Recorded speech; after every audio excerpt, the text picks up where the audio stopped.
We are the future, we're the ones they won't overlook. It's time to be the hero, rising like you've never seen, like you've never seen. We're looking for a hero, shining, just like in a dream, just like in a dream.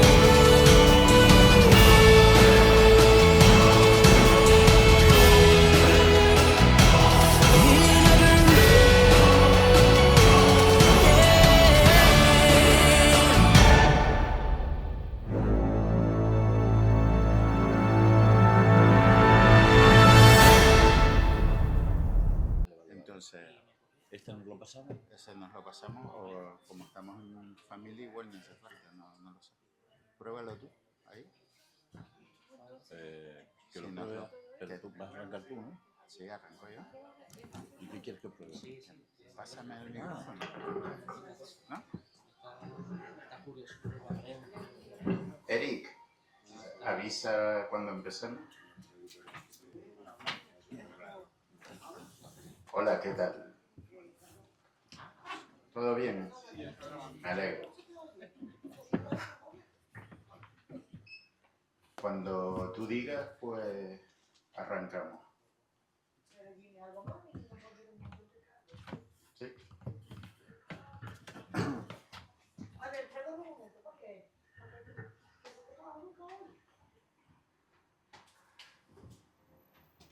No hay problema. Sí. Buenas tardes a todos. Gracias por venir una vez más a Librería Lemus.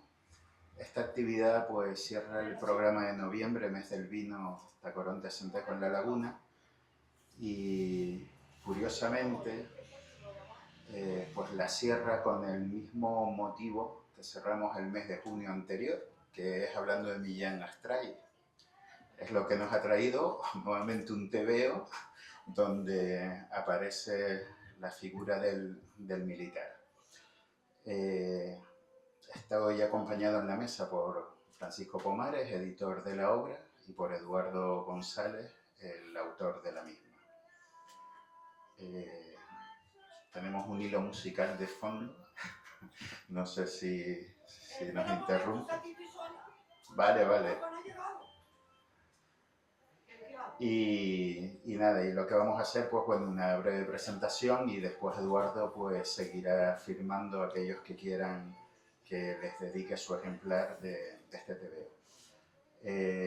Yo ya me lo he leído, está muy entretenido, se aprende historia además con él, además de cosas cotidianas y costumbristas de una familia española del siglo XX. Y hay un par de cositas que me gustaría señalar muy sucintamente. No se pierdan aquellos que se lo han comprado las páginas 35 y 36, porque a mí me encantaron, de verdad. Les advierto ya que Millán Astray sale muy poco en el cómic, yo creo que en 2 o 3 viñetas, con lo cual no sé si es un enganche falso el que utilizó Eduardo para traernos hacia el tebeo. Pero una de las viñetas es el famosísimo debate que tuvo de enfrentamiento frente a Miguel de Unamuno. Y Eduardo es tan bueno que lo ha, digamos, sintetizado de una manera espléndida en una única viñeta, pero que leyéndola pues van a hacerse la idea de lo que todos conocemos a través de la historia por diferentes motivos, ya sea su relación con haber sido reflejado en el cine, en los documentales, etcétera, etcétera. En el mes de junio, pues el álbum fue Muera la inteligencia, de Gustavo Rico y de Jorge García. Y ahora, pues yo creo que junto con este título de Eduardo González, pues los dos forman pues un díptico, sin ellos saberlo a priori, pero que les va a quedar de maravilla en la librería de vuestra casa. Así que nada, sin más, le paso la palabra al editor Francisco Pomares y le paso el micrófono también. Gracias. Hola, muy buenas tardes. Normalmente cuando vengo a las presentaciones de los tebeos de Eduardo, me traigo algún tipo de panegírico sobre Eduardo, hablo de cómo me gusta la forma en que dibuja, la capacidad que tiene para convertir en imágenes los hechos cotidianos o las pesadillas más absolutas, ¿no? Porque todo ha hecho Eduardo en los últimos años. En esta ocasión no voy a hablarles de Eduardo y a lo mejor les sorprende porque mi admiración por su trabajo es la misma que he sentido siempre o más si cabe. De hecho, este cómic que ha dibujado, que ha creado Eduardo, es probablemente de todos los tebeos que he leído en mi vida, y he leído decenas de miles, el que más me gusta. Pero bueno, es fácil explicarlo, no solamente porque el trabajo de Eduardo sea magnífico, sino porque es la historia de mi familia. Este tebeo surge de un libro que ya estaba publicado, que se había publicado hace unos años, y que a su vez surge de un encargo realizado por la profesora Emma Blasco cuando yo estaba estudiando historia en el año 2013, creo recordar que fue. Yo había empezado a estudiar historia de joven, pero por distintas vicisitudes dejé de estudiar, y en el año 2011 o una cosa así decidí volver a matricularme de nuevo en la Universidad de La Laguna y hacer la carrera de historia, ¿no? Y creo que fue en segundo o en tercer curso, la profesora Inma Blasco nos encargó un trabajo sobre memoria histórica, ¿no? La memoria histórica estaba, todavía no se llamaba memoria democrática, sino memoria histórica, estaba en ese momento de moda. Era un asunto recurrente, se trataba de rescatar las vivencias que habían experimentado las familias, ¿no? Y nos pidió que escribiéramos una historia familiar, y a mí no se me ocurrió otra cosa que intentar contar en el espacio breve de un trabajo de fin de curso, ¿no? Lo que había sido la historia de mi familia, la familia, una familia de origen militar que arranca su historia, al menos la que yo conozco, la que yo cuento, en la Guerra Civil Española o en los años inmediatamente previos, con la Guerra del Rif, con el levantamiento rifeño en Marruecos, y que refleja sobre todo la manera en que las familias muchas veces ocultan la realidad de lo que sucede. Mis dos abuelos, los dos, eran de derechas, eran personas conservadoras. Uno, Manolo, era monárquico conservador, y el otro probablemente era algo parecido a falangista, pero los dos les tocó luchar en el ejército republicano, porque ya saben ustedes cómo funcionó esto, ¿no? Donde se produjo el levantamiento y prosperó, pues los militares se tuvieron que apuntar al que ganaba. Y digamos que afrontaron esa situación de distintas maneras, y afrontaron la explicación de esa situación cuando acabó la guerra también de distinta manera. Inmediatamente después de acabar la guerra, yo nací algunos años después, un par de décadas después, en el año 57, 18 años después de acabar la guerra. Inmediatamente después de acabar la guerra, la gente reconstruyó las historias familiares.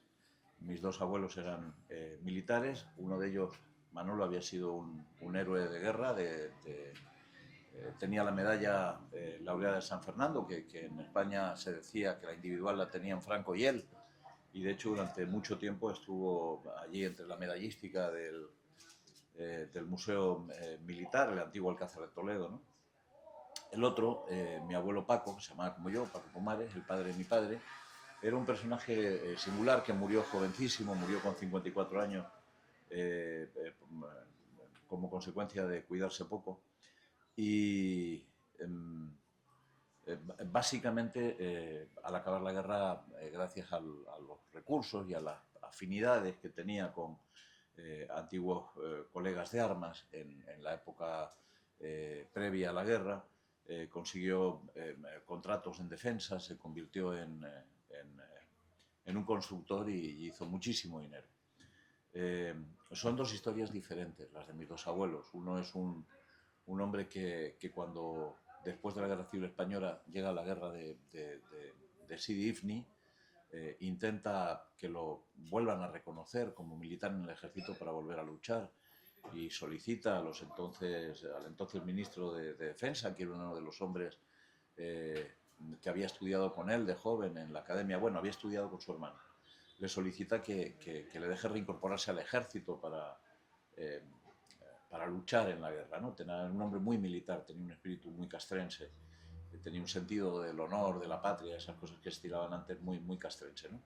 Y por supuesto le dijeron que no, entre otras cosas porque era ya un señor mayor, no tenía mucho sentido que le permitieran hacerlo, ¿no? Pero bueno, son dos formas distintas de enfocar la propia vida, ¿no?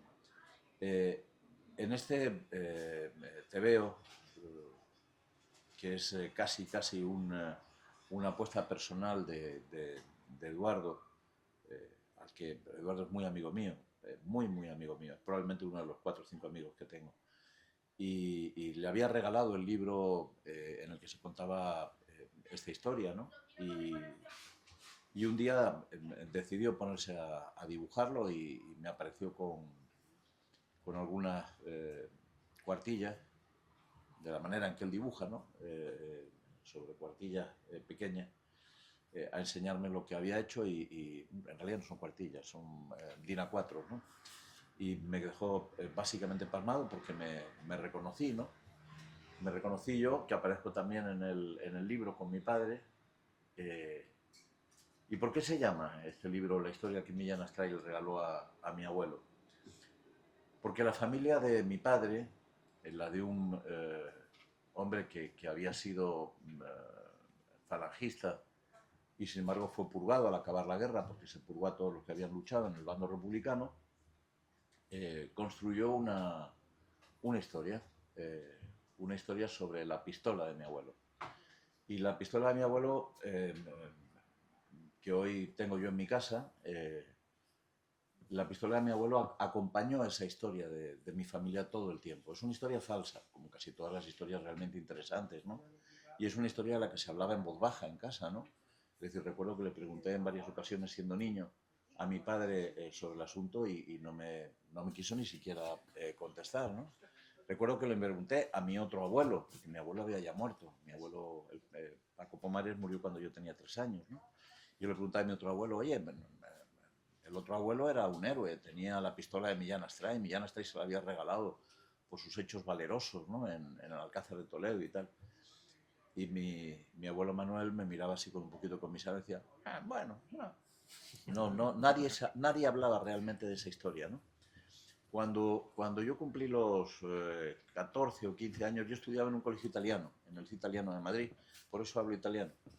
Y ya podían mis padres haberme metido en un colegio británico y hablaría un inglés fantástico y no la mierda de inglés apurriado que hable. Pero bueno, yo siempre he sentido un extraordinario agradecimiento porque el liceo italiano se hubiera construido en una calle con el nombre de un, me parece que es Jean de Bettencourt, de uno de los conquistadores de Canarias, en un lugar al lado de donde yo vivía, ¿no? Yo vivía en la calle Alonso Cano, debajo del piso en el que vivía Maciel, no sé si se acuerdan de ella, aquella de La La La, que ganó Eurovisión, y que también aparece en este TVO. Y bueno, en realidad esta historia es la historia de mis 2 abuelos, es la historia de la pistola de uno de ellos y es la historia personal de un hombre que pierde a su hijo y que encara la pérdida de su hijo de una manera absolutamente noble, porque no todas las guerras que se producen se ganan de la misma manera. Este trabajo realizado por Eduardo es, lo creo sinceramente, el mejor que él ha realizado nunca. Él también lo cree, aunque seguramente ahora dirá, porque él es así. Él también cree que es lo mejor que ha hecho hasta ahora. Y es incluso mejor que Mararía, por citar un caso. El uso que hace del blanco y negro y sobre todo del bitono, de los 2 colores, es absolutamente magistral. Cada trabajo que va haciendo Eduardo mejora el anterior. Es algo que nos llama a todos la atención, porque aunque ya ha dejado de ser una joven promesa para empezar a ser un señor mayor, a todos nos sorprende con la extraordinaria capacidad de creación de narrativa, dibujada, de narrativa sobre este tipo de narrativa en imágenes, que es distinta a la narrativa que solemos encontrar en los libros normales. cuando Santi decidió que íbamos a presentar este libro, a mí este libro me causa un poco de pudor, no sé si lo han notado, yo suelo hablar de una manera más desparpajada y hoy les estoy hablando con un poco más entrecortado, no solamente porque tengo algo de fiebre, estoy constipado, sino también porque me produce pudor hablar de este libro y de la historia de mi familia. Pero cuando Santi decidió que lo iba a presentar, yo le dije que me parecía muy bien y me alegré de pensar que iba a estar en otra presentación con Eduardo, porque normalmente, perdón, cuando coincidimos en actos y tal, luego estamos un rato juntos. Santi me pidió que trajera otra vez la pistola de Millán Astray, que ya la deben de haber visto ustedes 1000 veces, porque la trajimos en la presentación de Muera la Inteligencia, y yo la he vuelto a traer. Es una pistola que está en la portada del libro y que se caracteriza por dos cosas. No se preocupen porque no dispara, está agujereada, no tiene balas y la mayor parte de las pistolas se cargan con dos manos y esta concreta pistola se carga con una sola mano. Tiene esta palanca que ven ustedes aquí, que sirve para cargarla con una sola mano. ¿Y por qué se carga con una sola mano? Porque es la pistola que utilizan los mancos, o bien aquellas personas que pueden utilizar una sola mano cuando van a caballo. Por eso siempre se dijo que era la pistola de Millán Astray. Cuando yo empecé a hacer mi trabajo académico descubrí que no era la pistola de Millán Astray. Era una pistola hiperconocida, la Holoar, que una empresa vasca produjo en cantidades industriales y que se fabricaba fundamentalmente para, perdonen, para los oficiales de caballería, que conducen sus caballos, los llevan sujetando la brida con una mano y con la otra cargan la pistola y la disparan. No fue una pistola que pertenecía a Millán Astray. Mi abuelo se la robó a un miliciano muerto después del bombardeo de Albacete. Pero cuando mi abuelo murió, la familia de mi abuelo, sobre todo las mujeres de la familia de mi abuelo, mi tía Carlota, en menor medida mi abuela, construyeron esa leyenda que nos acompañó durante toda nuestra infancia y que de alguna manera contribuyó a hacernos creer que mi abuelo había sido un héroe, cuando en realidad lo que había sido es un personaje singular que trabajó haciendo diversas trapisondas en la guerra, como podrán ustedes leer en la historia. Le voy a dejar a Santi la pistola para que se las pase a ustedes por si la quieren ver. Está descargada, no hay ninguna posibilidad de que mate a nadie, pero bueno, pesa un montón. Y con eso le cedo la palabra a Eduardo. Si quieren preguntarme luego alguna cosa más, yo estaré encantado de decírselas aquí o después.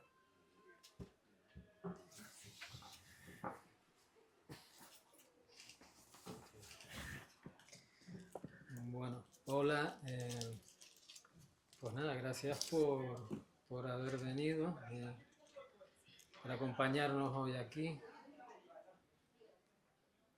Bueno, a ver, dejen que empiece a rodar un poco, necesito un tiempo.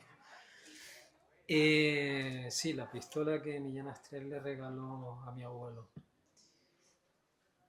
Yo también estoy de acuerdo que quizás dentro de mis posibilidades es de lo mejor, de lo más contento por lo que he hecho, de lo que he hecho. Sobre todo porque ha sido un cómic tremendamente difícil de hacer para mí. Ha sido muy difícil. Ha sido mucho más difícil que Mararía. Más difícil.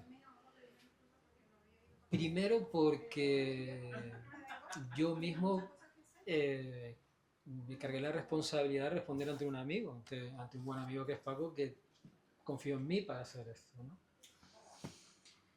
Él, como siempre, con generosidad me dejó hacer lo que yo quise, porque lo bueno de trabajar con Paco, también con Santi, lo he dicho yo con Santi también, es que te dejan tranquilo, ¿vale? Eso no es habitual. Habitual es cuando trabajas con editores o trabajas con guionistas, ¿no? Aquí Paco no era guionista, pero yo me basaba en su libro. Santi es guionista, me ha hecho algún guión. Es que estén vigilándote encima del hombro todo el rato a ver qué estás haciendo. Y ellos, Paco en este caso, pues me dejó hacer lo que a mí me dio la gana con una historia de su familia, con un libro muy personal, ¿no? Cuando él me lo dejó, a mí me gustó mucho, me pareció que era muy traducible a historieta, se podía contar muy bien. En aquellas veces que nos reunimos Paco y yo, porque Paco y yo nos solíamos ver mucho en aquellos tiempos, yo creo que nos hicimos amigos hablando de Bourgeon, de François Bourgeon, que eso une mucho, y de lo mucho que nos gustaba a los dos el cómic, ¿no? Bueno, exactamente así, solo puede surgir una amistad. Y me dejó el libro un día, un libro muy chiquitito, y me lo leí de un tirón y me gustó y lo vi muy... Yo sé que sirve cuando lo ves en imágenes. Hay libros que no puedes ver en imágenes, pero hay libros que sí. El Mararía era por imagen, y este, siendo muy distinto, era por imagen también.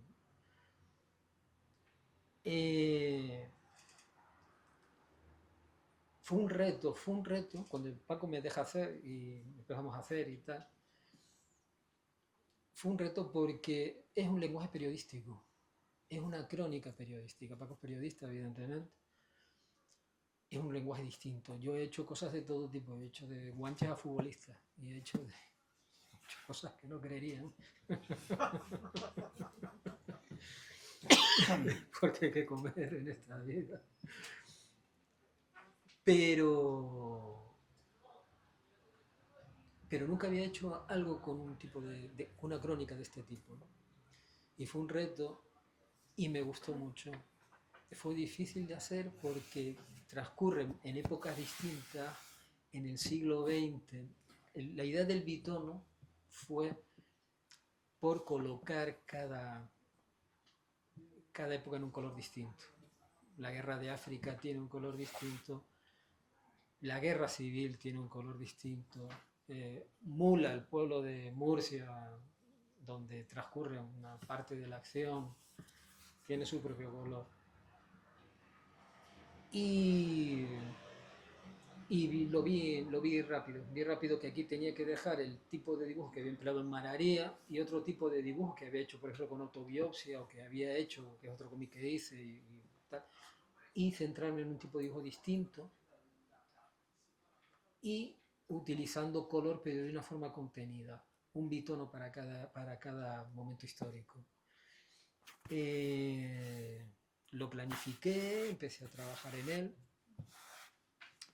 y fluyó. Fluyó como pudo fluir Mararía también. Fluyeron, fueron cómics. Me ha pasado con 3 cómics realmente que me haya fluido así. Uno fue Dentro de la Noche, que vino como escritura automática prácticamente. Otro fue Mararía y otro fue este. Sometía a una cierta tortura a Paco porque no le dejaba ver páginas, ¿verdad, Paco?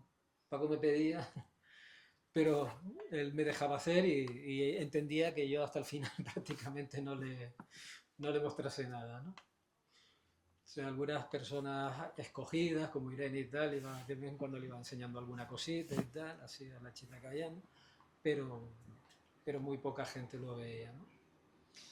Y lo que vio le gustó, y eso, al final uno hace esas cosas para eso, ¿no? Hace esas cosas para que le guste a la gente que más o menos pues ha confiado en ti y que ha querido que tú hagas eso. No tengo mucho más que contar. La historia es muy interesante.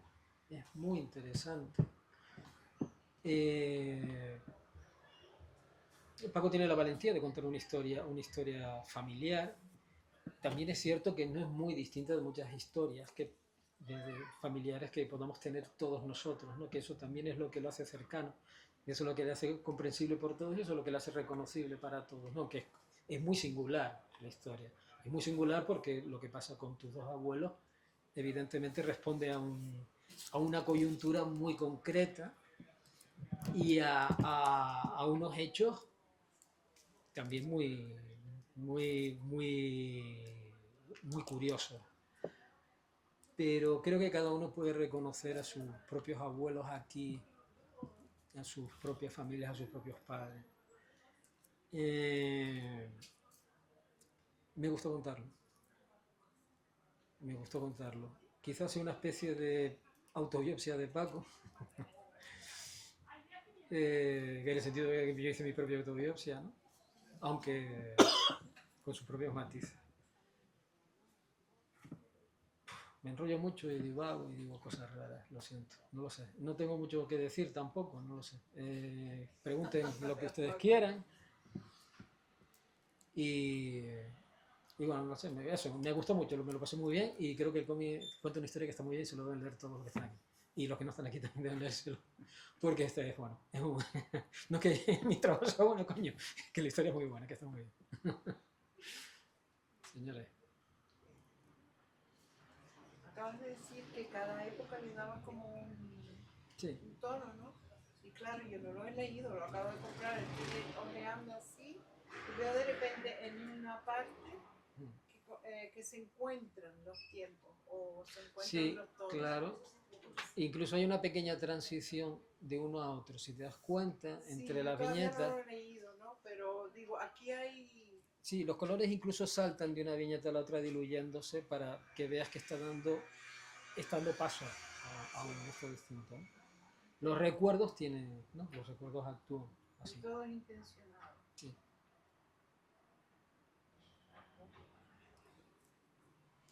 Muy interesante. ¿Más preguntas?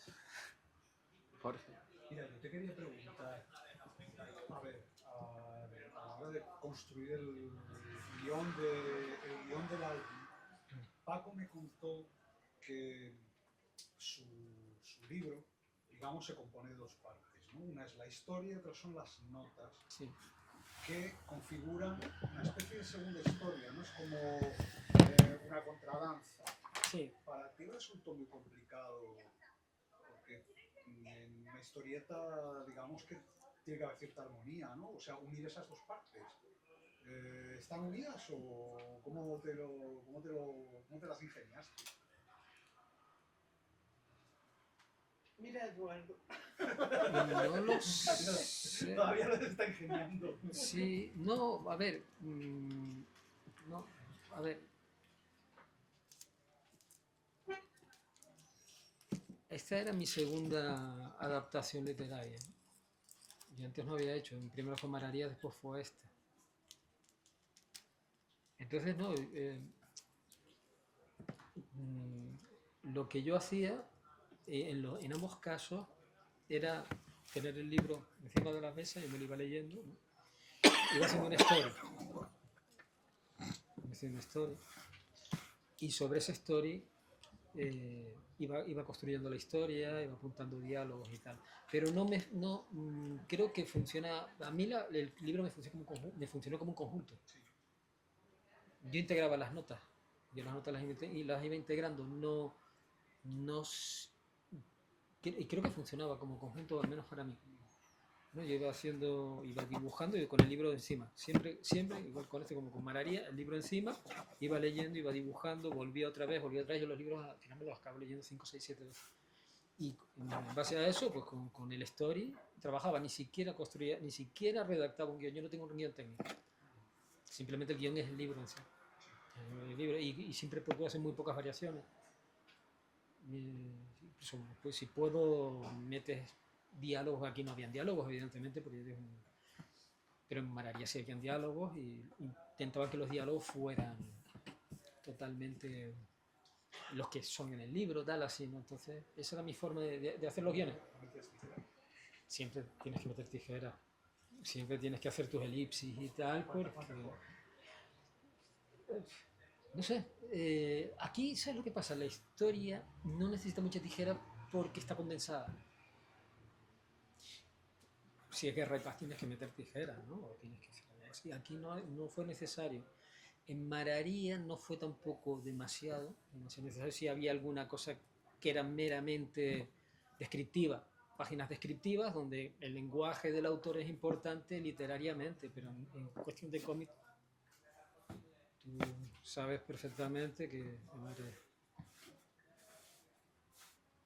no tiene sentido, ¿no? Entonces sí tenías que recortar, pero ¿por qué recortar? Porque literariamente tiene mucho sentido, todo el sentido del mundo, pero en cómic no tiene ningún sentido, son lenguajes que te voy a contar a ti que eres guionista reputado.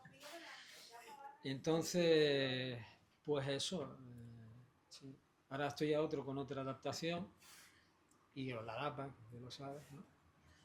Y pasa exactamente lo mismo. Aquí en la Lapa sí he tenido que hacer algún recorte más porque sí hay muchas cosas que son un poco redundantes y no aportan realmente, pero tampoco es demasiado. Generalmente estoy siguiendo también la narración tal cual. Y es otro tipo de libro totalmente distinto a los otros dos, con otro lenguaje totalmente distinto a los otros dos. Y con sus propios también, sus propios retos. Sí.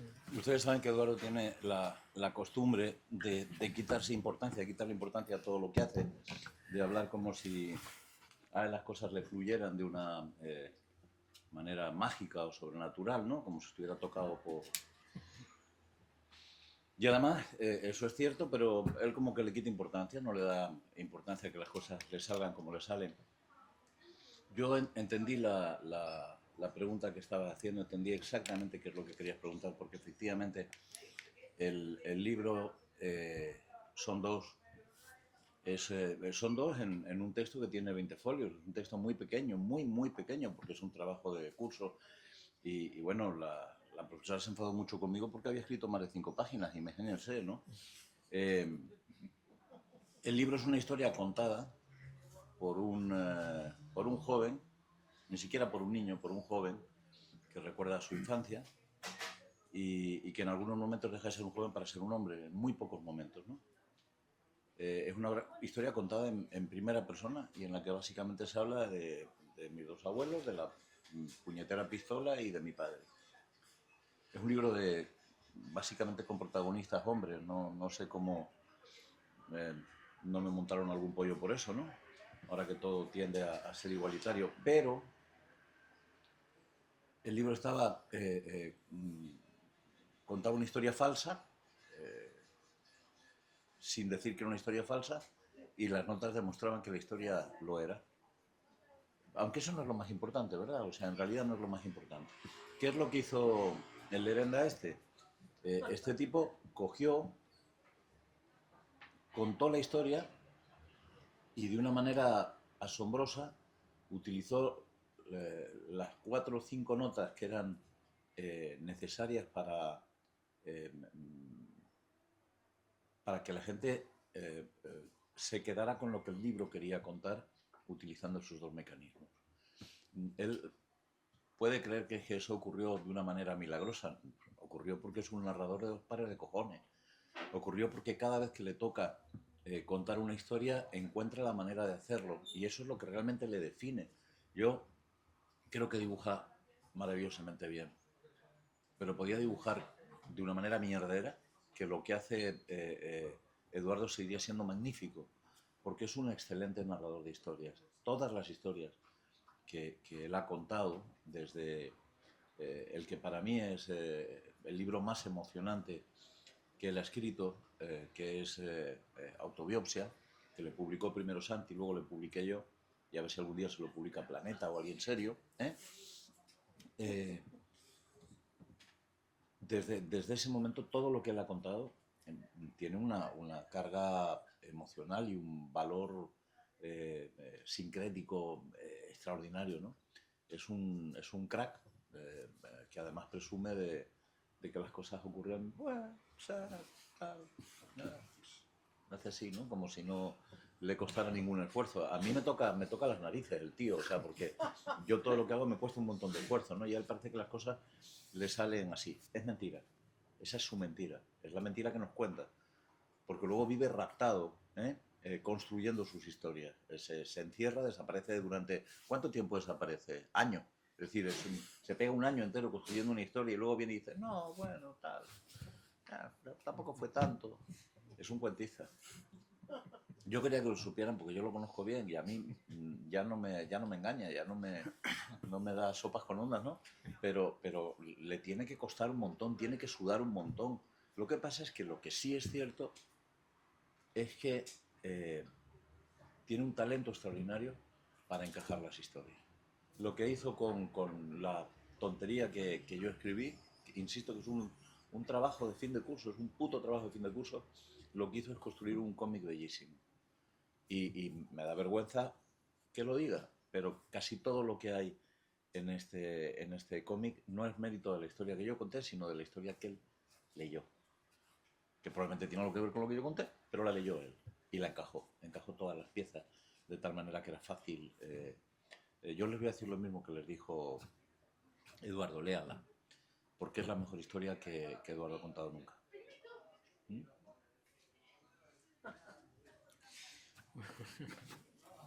¿Alguna pregunta más? Pues, ¿algo más que decir la mesa? Bueno, pues nada, para cerrar el acto de hoy, pues únicamente decirles que están todos invitados a una copa de vino en la cafetería La Tropical, aquí muy cerca. Con enseñar el tebeo, pues le van a servir el vino, así fusionamos otra vez los dos sectores. Y nada, les animo a que no solo se compren un ejemplar, sino dos, y el segundo lo regalen por Navidad a quien ustedes crean. Le harán un gran favor. Así que muchas gracias a todos. Y nada, ponemos aquí a Eduardo a firmar y después nos echamos un vino Tacoronte a Santejo. Muchas gracias.